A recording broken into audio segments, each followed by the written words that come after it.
اعوذ باللہ من الشیطان الرجیم بسم اللہ الرحمن الرحیم ربی اشرح لی صدری ویسر لی امری واحلل عقدۃ من لسانی یفقہوا قولی آمین۔ السلام علیکم ورحمۃ اللہ وبرکاتہ۔ آج ہم سورت پڑھنے جا رہے ہیں، اگلی سورت ہے ہماری سورت حج، جو کہ 17 پارہ کے اندر ہے، اور یہ مدنی اور مکی دونوں اس کے اندر آیات موجود ہیں، ٹھیک ہے، ملی جلی آیات ہیں۔ اور اس کے ساتھ اس میں اللہ تعالیٰ نے 3 طرح کے گروپس کے ساتھ جو ہیں اللہ اس میں مخاطب ہوئے ہیں، مشرکین کے ساتھ، پھر وہ مسلمان جو مسلمان تو ہو چکے تھے، کلمہ پڑھ چکے تھے، لیکن ان کے اندر جو ہے قوت برداشت نہیں تھی، وہ مصائب کو نہیں برداشت کر سکتے تھے، لیکن جب اچھائی آتی تھی ان پہ تو ان کی طرف ہو جاتے تھے، لیکن جب ان کے اوپر مصیبت آتی تھی تو دل تھوڑا ہو جاتا تھا اور ان کا ایمان کچا پکا ہونے لگ جاتا تھا۔ ان کو مخاطب اللہ تعالیٰ نے کیا ہے۔ پھر تیسرے مومنین کو اللہ تعالیٰ نے مخاطب فرمایا ہے، ان کو خطاب کر کے ان سارے اول آخر تمام لوگ جو ایمان والے ہیں ان کو ایک نام دیا گیا ہے، جو مسلم اللہ تعالیٰ نے نام کو پسند کیا۔ تو وہ بات یہاں پر آئے گی انشاءاللہ اس کے اندر، اور پھر ساتھ میں یہ ہے کہ ابراہیم علیہ السلام کا قصہ اس کے اندر بتایا گیا ہے کہ جو مشرکین مکہ مومنین کو عمرہ یا حج کرنے سے منع کر رہے تھے، روک رہے تھے اللہ کے راستے سے، اللہ کے گھر سے، تو وہ اس کی یعنی اس کا حق نہیں رکھتے نا۔ وہ حق اس طرح سے نہیں رکھتے کہ جب ابراہیم علیہ السلام، جن کو وہ اون کرتے ہیں، جن کو اپنا اجداد میں سے مانتے ہیں، ان کو اپنی باپ دادا مانتے ہیں، ان کو اپنے آپ کو ان کی نسل کہتے ہیں، تو وہ مشرکین مکہ جو ابراہیم علیہ السلام کو اتنا اون کرتے ہیں، اس ابراہیم علیہ السلام نے جب خانہ کعبہ کی تعمیر کی تھی تو اللہ تعالیٰ کے اذن سے انہوں نے تمام لوگوں کو، دنیا جہاں والوں کو اس گھر کے اندر آنے کی دعوت دی تھی، پکار لگا دی تھی۔ تو اس لیے انہوں نے مشرکین کو جو ہے یہاں سے روکنا تھا، مشرک جو اور شرک اور بت پرستی سے، گندگی سے، اس کے صحن کو، اس کے ارد گرد کو، اس کی چار دیواری کو، اس کے صحن کو، خانہ کعبہ کی، حرم کی، اس کو پاک کرنے کا اللہ تعالیٰ نے حکم دیا تھا، جو کہ مشرکین کو یہ بتایا جا رہا ہے کہ تم تو بالکل وہی کام کر رہے ہو جو انہوں نے منع کیا تھا، اور جو اللہ تعالیٰ نے ان کو منع کیا تھا کہ اس کو ان چیزوں سے صاف اور پاک رکھیں، کس کے لیے؟ عمرہ کرنے والوں کے لیے، اعتکاف کرنے والوں کے لیے، زائرین کے لیے۔ اور زائرین میں کون لوگ شامل ہیں جن کو پکار لگائی تھی؟ تمام لوگوں کو پکار لگائی تھی، تمام نسل انسانی کو۔ تو تم کون ہوتے ہو کہ لوگوں کو، عمرہ کرنے والے جو آ رہے ہیں ان کو روکو،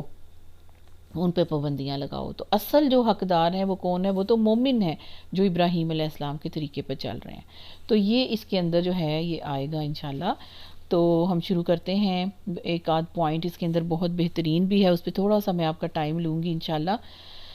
بسم اللہ الرحمن الرحیم، شروع اللہ کے نام سے جو بڑا مہربان اور نہایت رحم کرنے والا ہے۔ اب دیکھیں پکار ہے، یا ایہا الناس، اے تمام جہاں کے لوگوں، اے پیدا ہونے والو، اے اس وقت کے مخاطبین جو پیارے نبی صلی اللہ علیہ وسلم کے سامنے موجود تھے، اور ان کے بعد پیدا ہونے والے ہر نسل کے بندے، اللہ نے پکار کے ان کو لگائی۔ یا ایہا الناس اتقوا ربکم، اے لوگو اللہ سے ڈرو جو تمہارا رب ہے، ہاں، اپنے رب سے ڈرو جو تمہیں پالتا ہے، تمہیں بڑا کرتا ہے، تمہیں پیدا کرتا ہے، تمہیں رزق دیتا ہے، تمہیں کھلاتا پلاتا ہے، جوان کرتا ہے، بوڑھا کرتا ہے، مارتا ہے، ہر طرح کا وہ، بس ایک واحد تمہارا رب ہے، اس سے ڈرو۔ بے شک قیامت کا زلزلہ بہت بڑی چیز ہے، ان زلزلۃ الساعۃ شیء عظیم، ٹھیک ہے۔ اس کے ساتھ اگلی آیتوں کو ملائیں، پھر اس کا میں آپ کو ترجمہ اور تفسیر تھوڑی سی میں بتاؤں گی انشاءاللہ۔ وہ کون سا دن ہے؟ وہ زلزلے کا ٹائم، جس دن تم اسے دیکھو گے کہ ہر دودھ پلانے والی اس سے غافل ہو جائے گی جسے اس نے دودھ پلایا، یعنی اپنے بچے سے، اور ہر حمل والی اپنے حمل کو گرا دے گی، اور تو لوگوں کو نشے میں دیکھے گا حالانکہ وہ نشے میں نہیں ہوں گے، اور لیکن اللہ کا عذاب بہت سخت ہے۔ ٹھیک ہے، اول سب سے پہلی بات تو یہ ہے کہ سب سے جو بات کی جا رہی ہے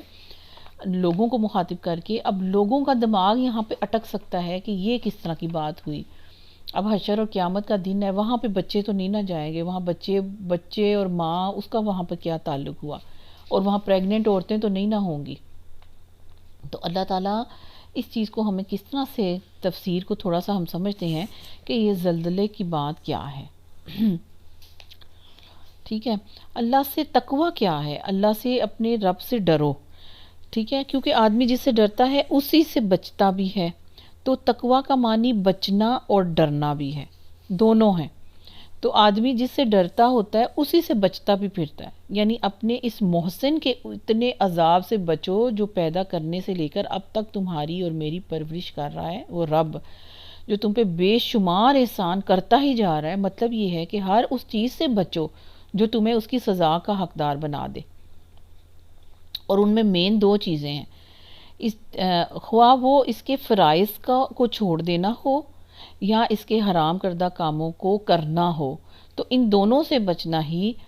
اس کا تقوی کہلاتا ہے۔ اب جو زلزلے کی بات آئی ہے، ایک بہت عظیم، ایک لمحے میں برپا ہو جانے والی یہ قیامت کی گھڑی ہے، یہ ساعہ جس کو کہا گیا ہے، یہ قیامت ہے، یہ گھڑی ہے، یہ لمحہ ہے۔ ایسے موقع پر اس سے پہلے والی بات کی وجہ بیان کرنے کے لیے آتا ہے، یہ جو انّا ہے، یعنی اپنے رب سے اس لیے ڈرو کہ قیامت کا زلزلہ بہت بڑی چیز ہے۔ اس میں مزید خوف کی بات یہ ہے کہ وہ صرف انسانی پیمانے کے مطابق عظیم نہیں ہے، اللہ کے پیمانے کے مطابق جتنا اللہ عظیم ہے اتنا اس کا جو قیامت کا زلزلہ وہ عظیم ہے اور ہولناکی کا اندازہ ہم کیا کر سکتے ہیں۔ ہاں، تو ایسے رب سے ڈر جاؤ جو کہ اتنا بڑا زلزلہ جو آگے آنے والا ہے، اس گھڑی سے تم ڈر جاؤ اور اپنے آپ کو سدھارو، اپنے عمل جو ہیں ان کو درست کرو۔ یوم ترونہا تذہل کل مرضعۃ عما ارضعت۔ اچھا، اب یہ جو بات آ رہی ہے نا دودھ پلانے والی عورت اور اس کے بچے کے بارے میں، اور پھر جو حمل والی عورت ہے اس کے بارے میں، تو ہر جو بوجھ اٹھانے والی عورت ہے اس کے بارے میں یہاں پر ایک اللہ تعالیٰ نے ایک چیز ہے وہ آپ نے سمجھنی ہے انشاءاللہ۔ جیسے کہا ہے کہ وہ ہوش میں، تم ان کو دیکھو گے، وَتَرَى النَّاسَ سُكَارَى، تم دیکھو گے لوگوں کو کہ وہ نشے میں ہیں، انہیں کچھ بھی ہوش نہیں ہے حالانکہ وہ نشے میں نہیں ہوں گے، بلکہ اللہ کا عذاب اتنا سخت ہے جس کی وجہ سے انہیں کوئی ہوش باقی نہیں رہے گا۔ تو یہ اسی طرح سے ہے جیسے کسی کی بے وقوفی کی وجہ سے نا کسی انسان کو گدھا کہہ دیا جائے، اس کی بے وقوفی کی وجہ سے اس کو گدھا کہہ دیا جائے، جبکہ یہ بھی کہہ سکتے ہیں کہ وہ گدھا نہیں ہے۔ ٹھیک ہے، تو اسی طرح کہا جائے مثلا حمزہ اور سعد اور علی وہ شیر تھے، تو یہ بھی ہے کہ یہ بھی کہا جا سکتا ہے کہ وہ شیر نہیں تھے۔ تو اس طرح سے یہ بات ہے، اللہ تعالیٰ نے یہ بتایا کہ نشے کی حالت میں وہ ہیں حالانکہ ان کو نشہ نہیں ہے، اور اللہ کے عذاب کی وجہ سے وہ اس سختی کے اندر ہے۔ اب آ جائیں اس پوائنٹ کی طرف، زلزلۃ الساعۃ۔ تو یہ جو پوائنٹ ہے نا، اس پہ اسکالرز کا آپس میں اختلاف موجود ہے، ٹھیک ہے، کہ قیامت کے اس زلزلے سے آخر کیا مراد ہے۔ تو اس میں شک نہیں ہے کہ قرآن مجید کی سب سے معتبر تفسیر وہ تفسیر ہوتی ہے جو قرآن پاک کے اندر خود آئی ہوئی ہوتی ہے، اور اس کے بعد اگر اس کے اندر تفسیر نہیں تو اس کے بعد جو صحیح سند کے ساتھ رسول اللہ صلی اللہ علیہ وسلم سے ہم تک آئی ہو۔ آپ صلی اللہ علیہ وسلم سے اس زلزلے کے موقع پر جو صحیح حدیث میں بیان ہوا ہے وہ ہے جو ابو سعید خدری رضی اللہ تعالیٰ عنہ نے آپ صلی اللہ علیہ وآلہ وسلم سے روایت کیا ہے۔ آپ صلی اللہ علیہ وآلہ وسلم نے فرمایا ہے، اللہ تعالیٰ فرمائیں گے اے آدم، تو وہ عرض کریں گے میں حاضر ہوں، بار بار حاضر ہوں، اور بھلائی ساری تیرے ہی ہاتھ میں ہے میرے اللہ، تو اللہ تعالیٰ فرمائیں گے کہ آگ والی جماعت نکال کر الگ کر دو۔ وہ کہیں گے اور آگ والی جماعت کیا ہے؟ اللہ تعالیٰ ان کو بتائیں گے، فرمائیں گے 1000 میں سے 999۔ تو فرمایا نبی پاک صلی اللہ علیہ وسلم نے، تو اس وقت بچہ بوڑھا ہو جائے گا اور ہر حمل والی اپنا حمل گرا دے گی، اور تو لوگوں کو نشے میں دیکھے گا، حالانکہ وہ نشے والے نہیں ہوں گے، لیکن اللہ کا عذاب بہت سخت ہے۔ ٹھیک ہے، تو یہ بات صحابہ پر بہت ہی سخت گزری۔ جب پیارے نبی صلی اللہ علیہ وسلم نے یہ بات بتائی تو صحابہ پر بہت سخت گزری۔ انہوں نے کہا یا رسول اللہ صلی اللہ علیہ وسلم، وہ آدمی ہم میں سے ہوں گے؟ کون ہوں گے وہ آدمی؟ وہ آدمی کون ہوگا؟ آپ صلی اللہ علیہ وسلم نے فرمایا کہ خوش ہو جاؤ، یجوج اور ماجوج میں سے 1000 ہوں گے اور تم میں سے ایک ہوگا۔ ٹھیک ہے، کیا تھی ریشو؟ ہر 1000 میں سے 999 وہ جہنم والے ہیں اور اس میں سے ایک جنتی ہے۔ تو پوچھا کہ وہ ایک آدمی کون ہوگا یا رسول اللہ صلی اللہ علیہ وسلم؟ تو آپ صلی اللہ علیہ وسلم نے پھر فرمایا کہ تم خوش ہو جاؤ، یاجوج اور ماجوج میں سے 1000 ہوں گے اور تم میں سے ایک ہوگا، یعنی میری امت میں سے۔ پھر فرمایا اس ذات کی قسم جس کے ہاتھ میں میری جان ہے، میں تو یہ امید رکھتا ہوں اپنے رب سے کہ تم اہل جنت کا 1/3 حصہ ہوگے۔ تو راوی نے کہا یہ سن کر ہم نے اللہ کی حمد کی اور تکبیر یعنی نعرے بلند کیے۔ پھر آپ صلی اللہ علیہ وسلم نے فرمایا اس ذات کی قسم جس کے ہاتھ میں میری جان ہے، یقیناً میں امید رکھتا ہوں کہ تم اہل جنت کا نصف ہوگے، اور دوسری امتوں کے مقابلے میں تمہاری مثال سیاہ بیل کی جلد میں ایک سفید بال کی سی ہے، یا جس طرح گدھے کے بازو کے اندرونی جانب ایک گول نشان ہوتا ہے۔ اب یہ جو حدیث ہے نا، یہ بخاری کی حدیث ہے، مسلم کے اندر بھی ہے، ٹھیک ہے، اور اوتھینٹک حدیث کے ساتھ ہم اس کو دیکھتے ہیں کہ یہ صحیح حدیث دلیل ہے اس بات کی کہ یہ جو آیت ہے جس میں زلزلے کے بارے میں ذکر ہوا ہے، اس سے مراد وہ وقت ہے جو آدم علیہ السلام کو 1000 میں سے 999 آدمی جہنم کے لیے نکال کر الگ کرنے کا حکم دیا جائے گا۔ اس لمحے، اس وقت، اس لمحے لوگوں پر ایسا زلزلہ طاری ہوگا، وہ ایسے شدید ہلائے جائیں گے اور اس قدر خوف زدہ ہوں گے کہ جس کا ذکر اس آیت میں آیا ہوا ہے۔ بعض لوگ اس حدیث کو آیت کا مصداق قرار دینے پر اعتراض کرتے ہیں، ٹھیک ہے، جو منکر حدیث ہے نا وہی زیادہ اس کے اندر پیش ہیں۔ تو وہ انہوں نے اعتراض یہ کیا ہے کہ اس وقت نہ تو کوئی حاملہ ہوگی حشر کے میدان میں اور نہ ہی کوئی دودھ پلانے والی حشر کے میدان میں ہوگی، تو حاملہ حمل کیسے گرائے گی اور دودھ پلانے والی اپنے بچے سے کیسے غافل ہوگی؟ ہماری تو سمجھ میں یہ بات نہیں آتی۔ اس لیے اس آیت سے وہ وقت مراد نہیں ہے، یعنی حشر کے میدان کا، یا جب آدم علیہ السلام کو کہا جائے گا۔ اب یہ اتنی بات وہ کر رہے ہیں نا کہ اس سے مراد وہ وقت نہیں ہے، یہاں پر آ کے ہی بات حدیث کے ساتھ ٹکرا جاتی ہے جو پیارے نبی صلی اللہ علیہ وسلم سے صحیح حدیث ثابت ہے۔ بلکہ ایک صاحب نے تو تسلیم کر کے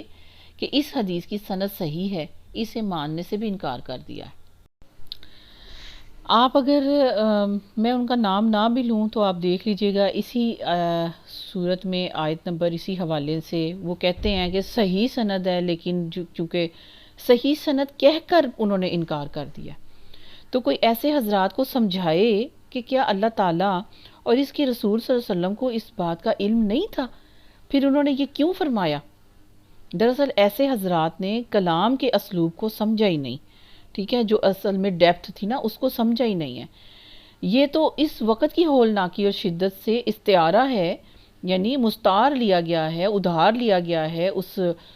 سین کو، اس شدت کو ڈسکرائب کرنے کے لیے، ہولناکی کو ڈسکرائب کرنے کے لیے اس صورتحال اور سچویشن کو یہاں پر سیٹ کیا گیا ہے کسی عقل مند کے سمجھنے کے لیے کہ اگر اس وقت حاملہ عورتیں بھی وہاں ہوں نا تو سب کا حمل گر جائے، اور اگر دودھ پلانے والیاں بھی وہاں ہوں تو اپنے بچے سے غافل ہو جائیں۔ یعنی کہ یہ دو ایسی سچویشنز ہوتی ہیں کہ کچھ بھی ہو جائے یہ اپنے بچوں سے یا اپنے حمل سے غافل نہیں ہوتی، تو لیکن اس وقت اتنا بھاری وقت ہوگا، اتنا مشکل ترین وقت ہوگا کہ وہ غافل ہو جائیں گی کہ اگر وہاں ہوتی تو۔ اس سوال کا اس سے بھی مضبوط جواب یہ ہے کہ جابر رضی اللہ تعالیٰ عنہ نے فرمایا کہ میں نے رسول اللہ صلی اللہ علیہ وسلم سے سنا، مسلم کی حدیث ہے، کہ ہر بندہ اسی حالت میں اٹھے گا جس پر وہ فوت ہوا تھا، ٹھیک ہے۔ تو اس سے معلوم ہوا کہ صرف حج کرنے والا احرام کی حالت میں، صرف وہ احرام کی حالت میں وہ تو نہیں اٹھے گا، صرف شہید تو نہیں اٹھے گا، صرف گانا گانے والا اس حالت میں تو نہیں اٹھے گا، صرف کلمہ طیبہ پڑھنے والا اپنی اس حالت میں تو نہیں اٹھے گا، صرف نمازی نماز کی حالت میں تو نہیں اٹھے گا۔ جو بھی کوئی جس کام میں فوت ہوگا اسی کام کی حالت میں وہ اٹھے گا۔ معلوم ہوا کہ دودھ پلانے والیاں اور حمل والیاں بھی صرف پہلے نفخہ کے وقت ہی اس حال میں نہیں ہوں گی، بلکہ قیامت والے دن اٹھتے وقت بھی ان کی یہی حالت ہوگی۔ اس سے منکرین حدیث کا سوال سرے سے ہی ختم ہو جاتا ہے، ٹھیک ہے، ان کا اعتراض ختم ہو جاتا ہے۔ اور پھر یہ ہے کہ بہت سے مفسرین نے فرمایا ہے کہ صحیح حدیث کے بعد کوئی اور تفسیر بھی معتبر نہیں ہوتی۔ کسی نے اپنے دماغ سے ہی چاہے لڑا کے کر لی ہو، تو کسی صحیح حدیث کے بعد کسی کی تفسیر بھی معتبر نہیں ہوتی۔ بعض مفسرین نے یہ بھی بتایا ہے کہ قیامت کا جو پہلا نفخہ ہوگا، نفخ صور، اس سے یہ مراد لیا ہے کہ یہ اس حالت تک، اس پہلے نفخہ صور تک کی حالت ہوگی، اور صور میں جو ہے 2 سے 3 دفعہ پھونکا جائے گا، تو ہر چیز جو ہے وہ درہم برہم ہو جائے گی۔ قیامت کو تو کوئی حاملہ عورت نہیں ہوگی، دودھ پلانے والی بھی نہیں ہوگی، اس نفخے سے ہر چیز درہم برہم ہو جائے گی۔ اس وقت بھی جو دودھ پلانے والی عورتیں ہوں گی اور بچے والی، وہ بھی غافل ہو جائیں گی۔ لیکن آپ دیکھیں کہ یہ قول ہی اصل قول ہوتا ہے اگر صحیح احادیث اس کے خلاف نہ آتی، ٹھیک ہے۔ تو صحیح حدیث اس قول کے خلاف موجود ہے تو پھر اسی کو ہم مانیں گے، کیونکہ اللہ کے رسول صلی اللہ علیہ وسلم اللہ تعالیٰ کی وحی اور قرآن کے معنی کو سب سے زیادہ علم رکھنے والے ہیں۔ اور اس کے علاوہ تحقیق بھی یہی ہے کہ جو نفخہ صور ہے نا، وہ 3 نہیں ہیں، وہ 2 ہی ہیں، اور 3 نفخوں والی جو روایت ملتی ہے وہ ثابت ہی نہیں ہے۔ اور پھر ایک اور بہت ہی اچھی احسن التفسیر نے بہت اچھی جو ہے بات انہوں نے لکھی ہے کہ عین ممکن ہے کہ زلزلۃ الساعتی سے یہ زلزلہ بھی مراد ہو جو آدم علیہ السلام کو اہل نار کے الگ نکالنے کے حکم کے وقت پیدا ہوگا، اور اس سے پہلے کے زلزلے بھی، یعنی سور میں جب پہلی پھونک کا زلزلہ آئے گا، زلزلے آئیں گے نا، پہلی پھونک ماری جائے گی تو زلزلہ آئے گا، پھر دوبارہ پھونک جو ماری جائے گی دوسری دفعہ پھر زلزلہ آئے گا، اور دوسری دفعہ جب زلزلہ آئے گا نا، پھونک ماری جائے گی سور میں، تو جس سے سب لوگ زندہ ہو کے حشر کے میدان کی طرف دوڑنے لگ جائیں گے، کیونکہ قیامت کا دن بہت لمبا ہے۔ کتنا لمبا ہے؟ 50,000 سال کا۔ تو ہر زلزلے کی نسبت قیامت کی طرف ہی درست ہے۔ اور اب آپ سوچیں، میں اور آپ فکر کریں کہ اللہ ہی بہتر جانتا ہے کہ اس اتنے لمبے 50,000 سال کے دن کے اندر کتنی دفعہ زلزلہ برپا ہوگا، جو سب کے سب زلزلۃ ساعتی ہوں گے۔ تو اللہ تعالیٰ سے دعا کریں کہ ہمیں اپنے فضل و کرم سے اپنی پناہ میں اس روز رکھے جب زلزلوں کی بھرمار ہوگی، اس محشر کے میدان میں بھی، جو پیارے نبی صلی اللہ علیہ وسلم کی صحیح حدیث ابھی ہم نے پڑھ لی کہ حضرت آدم علیہ السلام جب 1000 میں سے 900 کو نکال کے جہنمیوں کو الگ کر دیں گے اور ایک جنت کی لائن میں لے آئیں گے، اللہ کے حکم سے اس وقت زلزلہ بہت زبردست قسم کا آ جائے گا۔ وہاں کھڑے کھڑے لوگوں کے اندر بہت سخت زلزلہ آئے گا، لوگ ہلا دیے جائیں گے زلزلے کے ساتھ، اور ایسا ان کے اوپر نشہ طاری ہوا ہوگا، ایسے وہ ادھر ادھر گر رہے ہوں گے اس زلزلے کی وجہ سے، یوں لگے گا جیسے نشہ پیا ہوا ادھر ادھر لڑک رہے ہیں، حالانکہ انہوں نے نشہ نہیں کیا ہوگا، لیکن اللہ کا عذاب بہت سخت ہے۔ استغفر اللہ ربی من کل ذنب واتوب الیہ۔ ٹھیک ہے، تو یہاں تک آپ نے سمجھ لیا، یہ وہ پوائنٹ ہے جس پہ جو منکری حدیث ہیں انہوں نے اپنی تفاسیر کے اندر اس چیز کو رد کر دیا ہے اور اپنی عقل پر اعتبار کیا ہے، اور پیارے نبی صلی اللہ علیہ وسلم کی صحیح حدیث، جن کو زیادہ فہم ہے، جن کو زیادہ علم ہے احادیث کا بھی اور قرآن پاک کا بھی اور تفسیر کا بھی اور قیامت کے بارے میں آئی ہوئی تمام نشانیوں کا بھی جن کو زیادہ علم ہے، ان کی بات کو چھوڑ کے اپنی عقل کو مان کے انہوں نے احادیث کو رد کر دیا۔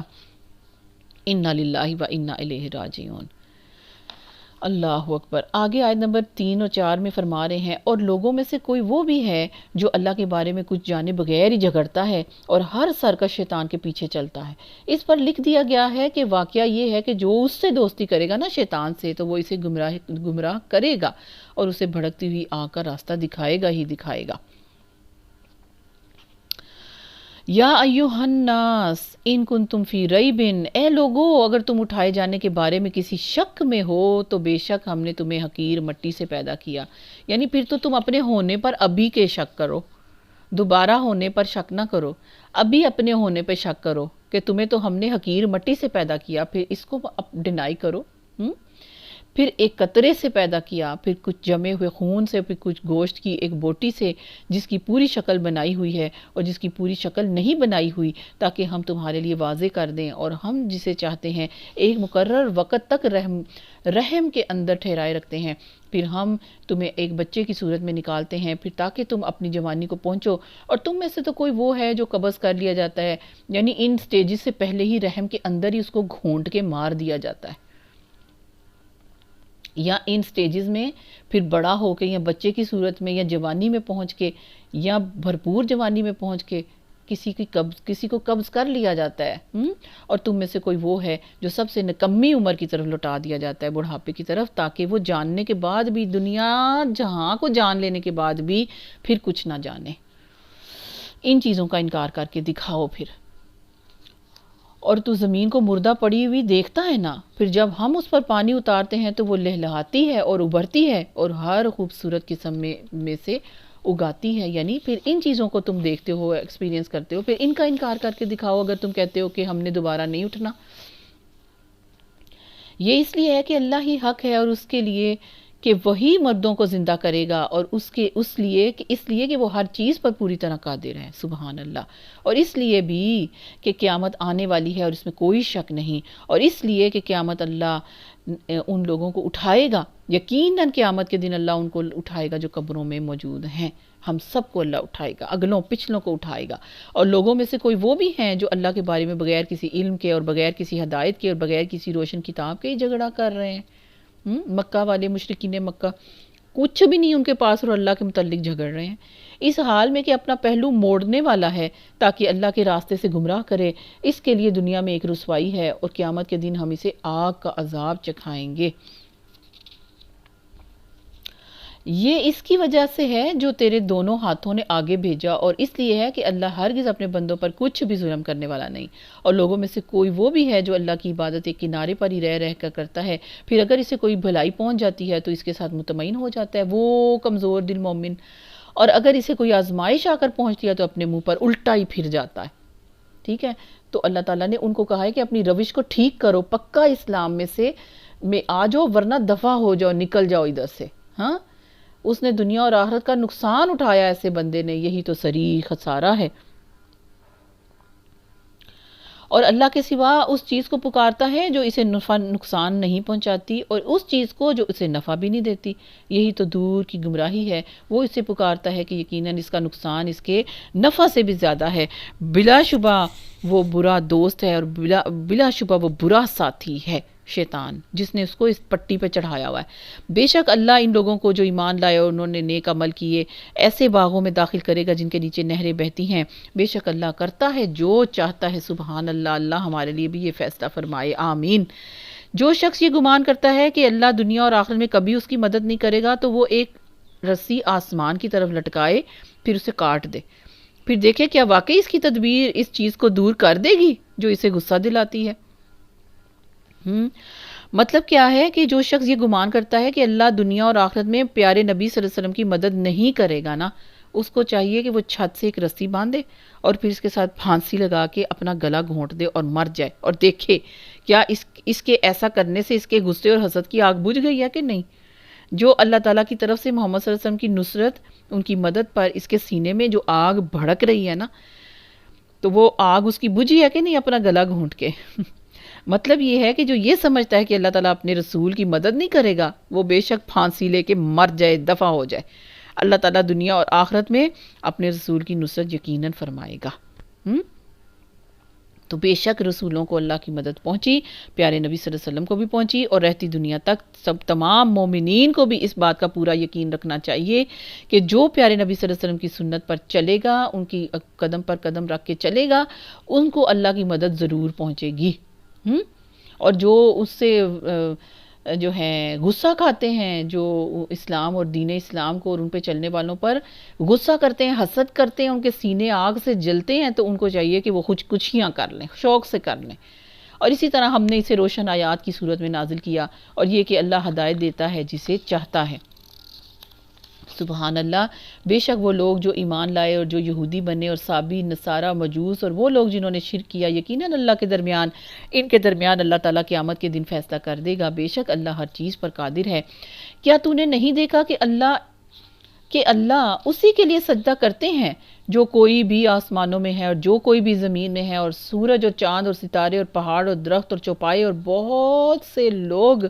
صرف اللہ کو ہی سجدہ کرتے ہیں، اور بہت سے وہ ہیں جن پر عذاب ثابت ہو چکا ہے، اور جسے اللہ ذلیل کر دے پھر اسے کوئی عزت دینے والا نہیں۔ بے شک اللہ کرتا ہے جو چاہتا ہے۔ اللہ تعالیٰ ہمیں عزتوں والوں میں شامل فرما۔ اللہ ہمیں دنیا اور آخرت کی عزتیں عطا فرما۔ ہمیں پل پل سانس کے ساتھ آتے جاتے لمحوں میں عزتیں، دنیا اور آخرت کی عزتیں اور بھلائیاں اور خوشبختیاں عطا فرما۔ اللہ تعالیٰ ہمیں ذلیل اور خوار ہونے والے دنیا والے، آخرت والے، جہنموں والوں کے اندر اللہ شامل نہ فرما۔ اللہ تعالیٰ ہمیں عزت والوں میں، عزت والوں کے ساتھ ہمارا حشر کر، عزت والوں کے ساتھ ہمیں دنیا میں رہنا نصیب کر، عزت والوں کے ساتھ ہماری دوستیاں کرا دے، عزت والوں کے ساتھ ہی اللہ تعالیٰ ہمارا جو ہے اٹھنا بیٹھنا، ہماری دوستیاں، ہمارا ملنا جلنا، ہماری سب کچھ عزت والوں کے ساتھ ہو۔ دنیا میں بھی ہمیں عزت دار لوگوں میں شامل فرما، عزت کے ساتھ زندگیاں گزروا، ہماری نسلوں کے اندر عزتیں عطا فرما۔ اللہ اپنی شان کے ساتھ جو تیرے علم میں عزت ہے دنیا جہاں کی، اللہ وہ ہمارے نصیبوں میں لکھ دے، اور ہمیں آخرت کی رسوائیوں سے بھی بچا۔ آمین یا رب العالمین۔ ان اللہ یفعل ما یشاء۔ اللہ اکبر۔ یہ دو جھگڑنے والے ہیں جنہوں نے اپنے رب کے بارے میں جھگڑا کیا، تو وہ لوگ جنہوں نے کفر کیا، ان کے لیے آگ کے کپڑے کاٹے جا چکے ہیں، اور ان کے سروں کے اوپر سے کھولتا ہوا پانی ڈالا جائے گا۔ یعنی رینڈملی ایک فریق تو مسلمان ہے، دوسرا فریق وہ ہے جو دوسرے گروہ سے تعلق رکھتا ہے، تو پھر کیا ہے ان کے لیے، اس کافر کے لیے، اس مشرک کے لیے کیا کاٹا جا چکا ہے؟ آگ کے کپڑے کاٹے جا چکے ہیں۔ اللہ اکبر۔ آگے اللہ فرما رہے ہیں اس کے ساتھ پگھلا دیا جائے گا جو کچھ ان کے پیٹوں میں ہے، اور جو چمڑے بھی ہیں ان کے سارا کچھ اس آگ کے ساتھ پگھل جائے گا، اور انہی کے لیے لوہے کے ہتھوڑے بھی ہیں، استغفر اللہ، ان کی خبر لینے کے لیے جب کبھی وہ ارادہ کریں گے تو سخت گھٹن کی وجہ سے جہنم سے اس سے نکلیں گے، اس میں لوٹا دیے جائیں گے، ان ہتھوڑوں کی مدد سے ان کو کھینچ تان کے دوبارہ جہنم میں گھسیٹا جائے گا، اور کہا جائے گا چکھو جلنے کا مزہ۔ استغفر اللہ ربی۔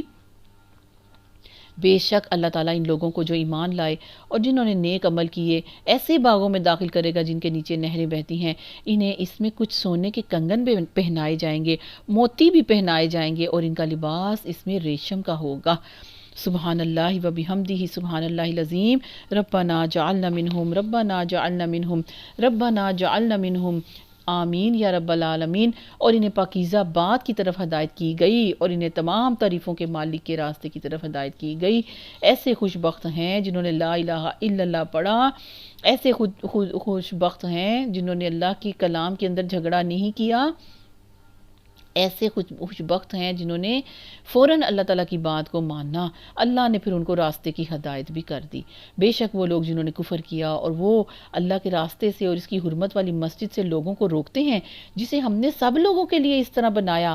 کہ اس میں رہنے والے اور باہر سے آنے والے برابر ہیں، ہاں مسلمان، اور جو بھی اس میں کسی قسم کے ظلم کے ساتھ کسی کج روی کا ارادہ کرے گا، ہم اسے دردناک عذاب سے مزہ چکھائیں گے۔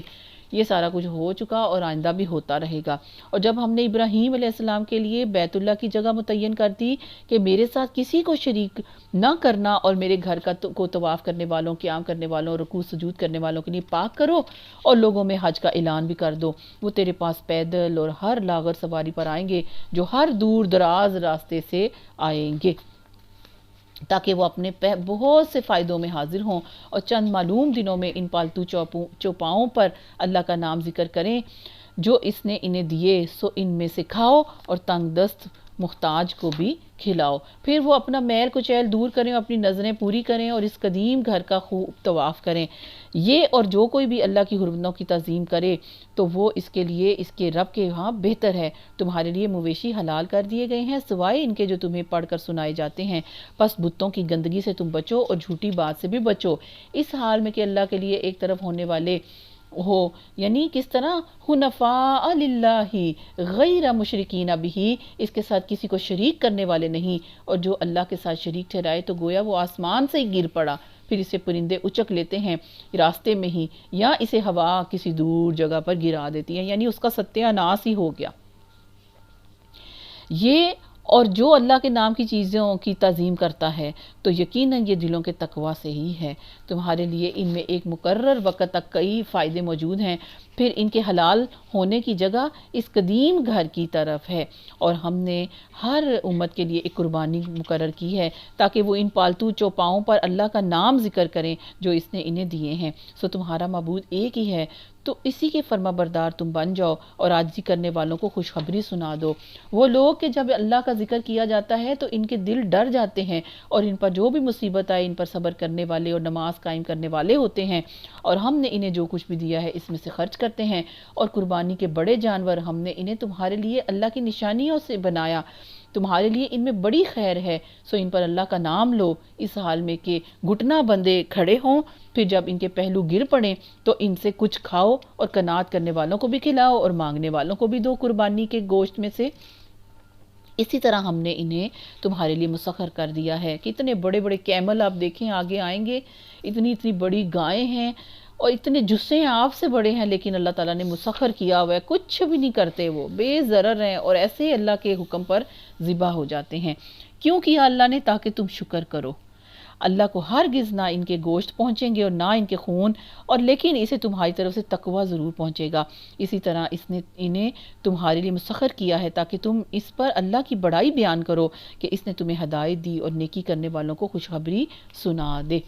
بے شک اللہ ان لوگوں کی طرف سے دفاع کرتا ہے جو ایمان لائے، بے شک اللہ کسی ایسے شخص کو پسند ہی نہیں کرتا جو بڑا خائن ہے اور بہت ہی ناشکرا ہے۔ ان لوگوں کو جن سے لڑائی کی جاتی ہے اجازت دی گئی ہے اس لیے کہ ان پر ظلم کیا گیا، اور اللہ ان کی مدد کرنے پر یقیناً پوری طرح قادر ہے۔ یہاں پر قتال کا حکم جو ہے نا وہ یہاں پر آ گیا، اللہ تعالیٰ نے ان کو اجازت دے دی کہ اب تم قتال کے لیے تیار رہو، جہاد کے لیے۔ وہ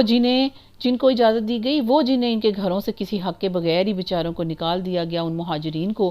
صرف اس وجہ سے کہ وہ کہتے تھے کہ ہمارا رب اللہ ہے، اکیلا اللہ ہے، اور اگر اللہ کا لوگوں کو ان کے بعض کو بعض کے ذریعے ہٹانا نہ ہوتا جہاد کے ذریعے تو ضرور ڈھا دیے جاتے راہبوں کے جھونپڑے بھی اور نصرانیوں کے گرجے بھی اور یہودیوں کے عبادت خانے بھی اور مسلمانوں کی مسجدیں بھی، جن میں اللہ کا ذکر بہت زیادہ کیا جاتا ہے، اور یقیناً اللہ ضرور اس کی مدد کرے گا جو اس کی مدد کرے گا، جو اس کے دین کی مدد کرے گا، اس کی نصرت کرے گا، دین کو آگے پہنچائے گا، اللہ تعالیٰ خود اس کے کاموں میں خود آگے ہو کے ان کی مدد کرے گا۔ بے شک اللہ تعالیٰ یقیناً بہت قوت والا ہے، اس کو کسی مددگار کی ضرورت نہیں، بس یہ میری آپ کے ٹیسٹ ہیں، آزمائشیں ہیں، بلکہ وہ سب پر غالب ہے۔ سبحان اللہ۔ وہ لوگ کہ اگر ہم انہیں زمین میں اقتدار بخشیں،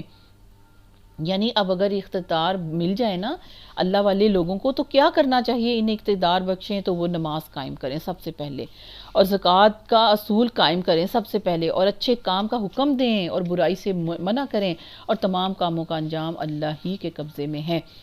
اور اگر وہ تجھے جھٹلائیں تو بے شک ان سے پہلے قوم نوح، عاد و سمود نے بھی جھٹلا دیا، اور ابراہیم علیہ السلام کی قوم نے اور لوط علیہ السلام کی قوم نے بھی جھٹلا دیا، اور مدین والوں نے بھی، اور موسیٰ علیہ السلام کو جھٹلایا گیا تو میں نے ان کافروں کو مہلت دی، پھر میں نے انہیں پکڑ لیا تو میرا عذاب کیسا تھا۔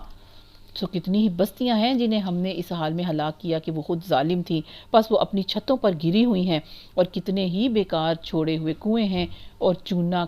گچ محل بھی ایسے ہی پڑے ویران پڑے ہوئے ہیں۔ پھر کیا یہ لوگ زمین میں چلے پھرے نہیں مکہ والے کہ ان کے لیے ایسے دل ہوں جن کے ساتھ وہ سمجھیں، یا کان ہوں جن کے ساتھ وہ سنیں؟ بس بے شک قصہ یہ ہے کہ آنکھیں اندھی نہیں ہوتی، اور لیکن وہ دل ہی اندھے ہوتے ہیں جو سینوں میں ہیں، اور وہ تجھ سے عذاب جلدی لانے کا مطالبہ کرتے ہیں، اور اللہ ہرگز اپنے وعدے کی خلاف ورزی نہیں کرے گا۔ یعنی اس نے جو ایک وعدہ مقرر کیا ہے، قیامت کا ایک دن مقرر کیا ہے، اس وعدے کی خلاف ورزی نہیں کرے گا۔ بے شک ایک دن تیرے رب کے ہاں 1000 سال کے برابر ہے اس گنتی سے جو تم شمار کرتے ہو۔ یعنی ہماری دنیا کے دن جو ہیں وہ اللہ کے نزدیک 1000 سال کے برابر وہ دن ہے۔ اور کتنی ہی بستیاں ایسی ہیں کتنی ہی بستیاں ایسی ہیں جنہیں میں نے مہلت دی اس حال میں کہ وہ ظالم تھی، پھر میں نے انہیں پکڑ لیا اور میری ہی طرف لوٹ کر آنا ہے۔ کہہ دے اے لوگو، میں تو بس تمہارے لیے کھلم کھلا ڈرانے والا ہوں۔ دیکھیں وہ 70,000 سال کا جو دن ہے نا، ایک دن ہے 70,000 سال کا، اور وہ اللہ کے شمار میں اتنا ہے، اور ہمارے شمار میں ہماری گنتی کے جو شمار ہوتے ہیں اس کے حساب سے اللہ کے شمار دیکھیں کتنے زیادہ ہیں۔ تو اس لیے یہ جو ہم کہتے ہیں نا دیر ہو گئی، یہ دیر نہیں ہو گئی، اللہ کے شمار میں وہ دن جو ہے اس کی لمبائی اور ہے۔ سبحان اللہ۔ آگے اللہ فرما رہے ہیں تو وہ لوگ جو ایمان لائے اور انہوں نے نیک عمل کیے، ان کے لیے تو عظیم بخشش اور باعزت رزق ہے، اور جن لوگوں نے ہماری آیات کے بارے میں کوشش کی اس حال میں کہ نیچا دکھانے والے ہیں وہی بھڑکتی آگ والے ہیں، یعنی جنہوں نے آیات کو نہیں مانا اور اسی کو نیچا کرنے کی کوشش کی ہے وہی جہنمی ہیں۔ اور ہم نے تجھ سے پہلے نہ کوئی رسول بھیجا اور نہ کوئی نبی، مگر جب اس نے کوئی تمنا کی، شیطان نے اس کی تمنا میں خلل ڈالا، تو اللہ اس خلل کو جو شیطان ڈالتا ہے مٹا دیتا ہے، پھر اللہ اپنی آیات کو پختہ کر دیتا ہے، اور اللہ سب کچھ جاننے والا کمال حکمت والا ہے، تاکہ وہ اس خلل کو جو شیطان ڈالتا ہے ان لوگوں کے لیے آزمائش بنا دے جن کے دلوں میں بیماری ہے، نفاق ہے، اور جن کے دل سخت ہیں، اور بے شک ظالم لوگ یقیناً دور کی مخالفت میں پڑے ہیں۔ اور تاکہ وہ لوگ جنہیں علم دیا گیا ہے جان لیں کہ وہی تیرے رب کی طرف سے حق ہے، تو وہ اس پر ایمان لے آئیں، پس ان کے دل اس کے لیے عاجز ہو جائیں، اور بے شک اللہ تعالیٰ ان لوگوں کو جو ایمان لائے ہیں یقیناً سیدھے راستے کی طرف ہدایت دینے والا ہے۔ اور وہ لوگ جنہوں نے کفر کیا ہمیشہ اس کے بارے میں کسی نہ کسی شک میں ہی رہیں گے، یہاں تک کہ ان کے پاس اچانک قیامت آ جائے گی، یا ان کے پاس اس دن کا عذاب آ جائے گا جو بانج یعنی ہر خیر سے خالی ہے۔ اور تو تمام بادشاہی اس دن اللہ کی ہوگی، وہ ان کے درمیان فیصلہ کرے گا۔ پھر وہ لوگ جو ایمان لائے اور انہوں نے نیک عمل کیے وہ تو نعمت کے باغوں میں ہوں گے، اور جن لوگوں نے کفر کیا وہ ہماری آیات کو جنہوں نے جھٹلایا تو وہی ہیں جن کے لیے رسوا کرنے والا عذاب ہے۔ اور جن لوگوں نے اللہ کے راستے میں وطن چھوڑا پھر قتل کر دیے گئے یا مر گئے، یقیناً اللہ انہیں ضرور رزق دے گا، اچھا رزق، اور بے شک اللہ ہی یقیناً سب رزق دینے والوں سے بہتر ہے۔ سبحان اللہ۔ یقیناً وہ انہیں ایسے مقام میں ضرور داخل کرے گا جس پر وہ خوش ہوں گے، اور بے شک اللہ ضرور سب کچھ جاننے والا اور بے حد صبر والا ہے۔ یعنی یہ تو ایسے ہی ہوگا، اور جو شخص اس کی مثل بدلہ لے جو اسے تکلیف دی گئی پھر اس پر زیادتی کی جائے تو اللہ ضرور ہی اس کی مدد کرے گا، یقیناً اللہ ضرور نہایت ہی درگزر کرنے والا اور بے حد بخشنے والا ہے۔ یہ اس لیے ہے کہ اللہ رات کو دن میں داخل کرتا ہے اور دن کو رات میں داخل کرتا ہے، اور اللہ سب کچھ سننے والا اور سب کچھ دیکھنے والا ہے، اور یہ اس لیے کہ اللہ ہی ہے جو حق ہے، اور اس لیے کہ اس کے سوا وہ جسے بھی پکارتے ہیں باطل ہے، اور اس لیے کہ اللہ ہی بے حد بلند ہے اور بہت بڑا ہے۔ سبحان اللہ۔ کیا تو نے نہیں دیکھا کہ اللہ نے آسمان سے کچھ پانی اتارا تو زمین سرزبز ہو گئی؟ بے شک اللہ نہایت باریک بین ہے اور ہر چیز سے باخبر ہے۔ اسی کا تو ہے جو کچھ آسمانوں میں ہے اور جو کچھ زمین میں ہے، بلا شبہ اللہ ہی یقیناً بڑا بے پرواہ اور تمام تعریفوں والا ہے۔ کیا تو نے نہیں دیکھا کہ اللہ نے تمہاری خاطر ہی مسخر کر دیا ہے جو کچھ زمین میں ہے، اور ان کشتیوں کو بھی جو سمندر میں اس کے حکم سے چلتی ہیں، اور وہ آسمان کو تھام کر رکھتا ہے اس سے کہ کہیں زمین پر ہی نہ گر پڑے مگر اس کے اذن سے۔ بے شک اللہ یقیناً لوگوں پر بہت شفقت کرنے والا اور نہایت رحم کرنے والا ہے۔ اور وہی ہے جس نے تمہیں زندگی بخشی پھر تمہیں مارے گا پھر تمہیں زندہ کرے گا، بے شک انسان یقیناً بہت ہی ناشکرا ہے۔ ہر امت کے لیے ہی ہم نے عبادت کا ایک طریقہ مقرر کیا جس کے مطابق وہ عبادت کرنے والے ہیں، سو وہ تجھ سے اس معاملے میں ہرگز جھگڑا نہیں کریں، اور تو اپنے رب کی طرف دعوت دے، بے شک تو یقیناً سیدھا راستے پر ہے۔ اور اگر وہ تجھ سے جھگڑا کریں تو کہہ دے کہ اللہ زیادہ جاننے والا ہے جو تم کرتے ہو، اللہ قیامت کے دن تمہارے درمیان اس کے بارے میں فیصلہ کرے گا جس میں تم اختلاف کیا کرتے تھے۔ کیا تو نے نہیں دیکھا کہ اللہ جانتا ہے جو کچھ آسمان اور زمین میں ہے؟ بے شک یہ کتاب میں درج ہے، یہ اللہ پر بہت ہی آسان ہے۔ اور وہ اللہ کے سوا کسی کی عبادت اور وہ اللہ کے سوا اس چیز کی عبادت کرتے ہیں جس کی اس نے کوئی دلیل نازل نہیں کی، جس کا انہیں کچھ علم نہیں، اور ظالموں کا کوئی مددگار نہیں۔ اور جب ان کے سامنے ہماری آیات واضح تلاوت کی جاتی ہیں تو ان لوگوں کے چہروں میں جنہوں نے کفر کیا ہے صاف انکار پہچان لے گا، یقین قریب ہی ہوں گے کہ اگر ان لوگوں پر حملہ کر دیں جو ان پر ہماری آیات کی تلاوت کریں، یعنی وہ ان پہ حملہ کرنے کو بھی تیار ہیں، اٹیک کرتے ہیں۔ جو ان کے سامنے تلاوت قرآن پاک کرتا ہے ان پہ اٹیک کرنا بھی ان کے لیے کوئی بڑی بات نہیں، اور یہ ہوا بھی نا، بہت سی ماریں کھائیں صحابہ کرام نے۔ کہہ دے تو کیا میں تمہیں اس سے بری چیز نہ بتاؤں، اس سے بھی بری جو تم میرے ساتھ کر رہے ہو، اس سے بھی بری چیز نہ بتاؤں؟ وہ آگ ہے جس کا اللہ نے ان لوگوں سے وعدہ کیا ہے جنہوں نے کفر کیا، اور وہ برا ٹھکانہ ہے۔ استغفر اللہ۔ اے لوگو، ایک مثال بیان کی گئی ہے، سو اسے غور سے سنو۔ بے شک وہ لوگ جنہیں تم اللہ کے سوا پکارتے ہو ہرگز ایک مکھی بھی پیدا نہیں کریں گے،